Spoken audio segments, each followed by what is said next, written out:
When you look back at the history of Christianity, there's this huge, almost forgotten shift, a time when the supernatural basically went from being a normal part of everyday faith to something really rare, reserved, and, well, completely different. Today, we're going to dig into how and why that incredible change happened. So let's just start with this question. What if the kinds of miracles we think of as these mind-blowing, once-in-a-lifetime events were, for the first Christians, just a normal part of life? Because, believe it or not, the historical record is surprisingly clear that for a while, they absolutely were. And this, right here, this is the heart of that transformation. We're talking about a move from an era where spiritual gifts, like healing, were all over the place and practiced by any believer, to a time when they became super exceptional, seen as something only for priests and saints. So what on earth caused this huge change? Okay, so here's how we're going to break this down.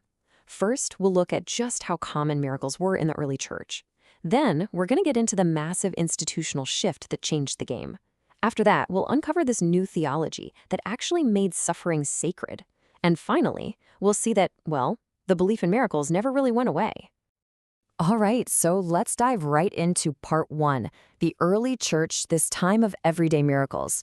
I mean, seriously, prophecy, healing, exorcism, this stuff wasn't just for a select few, it was for the whole community. Now get this quote from Justin Martyr, writing around 150 AD. This is so cool, because he's an eyewitness. He's just stating it as a fact. These spiritual gifts are still active, long after the apostles. And, really important here, he points out that they were present in both women and men. And it wasn't just him. You've got another key voice, Tertullian, and he completely backs this up. He didn't see these supernatural acts as weird or something on the sidelines. To him, performing cures and exorcisms was a core part of what it meant to live the best possible Christian life. It was part of the goal. And here's the kicker. The famous scholar Origen pointed out that this power wasn't tied to your education or your social status. He said it was the plainest and unlettered people, just ordinary everyday folks, who were doing this work. This was a truly democratic kind of spiritual power. So the big takeaway from this early period is pretty simple, but wow, is it powerful. This kind of spiritual authority wasn't locked away for some clerical elite. In those first few centuries, the understanding was that it was for everyone. Okay, so that all begs the question, what happened? How do we get from that to where things ended up? Well, that brings us to part two, the great institutional shift.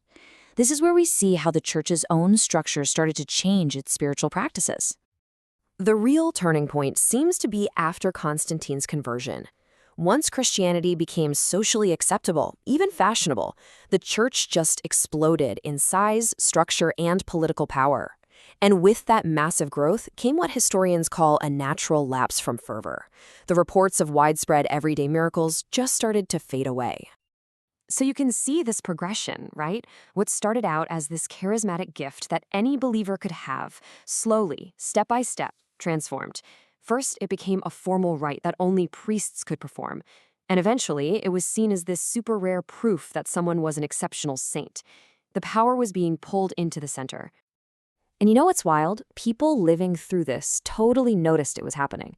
The famous preacher John Chrysostom basically says, hey, we read about these gifts in the Bible, but it's all kind of obscure to us now, because that stuff just doesn't happen anymore. He was witnessing this decline in his own lifetime and was trying to figure it out. But it wasn't just about church structure. That leads us to the third piece of the puzzle. And honestly, this might be the biggest one of all. A huge shift in the theology itself. This is where we see the idea of suffering becoming sacred, and that completely reshaped the entire idea of healing. And wow, nothing shows this shift better than looking at the sacrament for the sick. It completely flips on its head. It went from being a prayer for actual physical healing and recovery to being a spiritual preparation for death. The focus shifted entirely away from the body and onto the soul. This new way of thinking, which was really influenced by Greek philosophy, was a huge deal. Sickness wasn't just an ailment to be cured anymore. Now it could be seen as a moral lesson from God or a test of faith. So the heroic thing to do wasn't to ask for healing, but to patiently endure it. And eventually, this new way of thinking got a new name. extreme unction. I mean, the name itself tells you everything you need to know. It was the last rites, all about healing the soul from sin to get it ready for the afterlife, not about healing the body for more life on earth. But hold on, the story doesn't just end there with miracles disappearing off the map.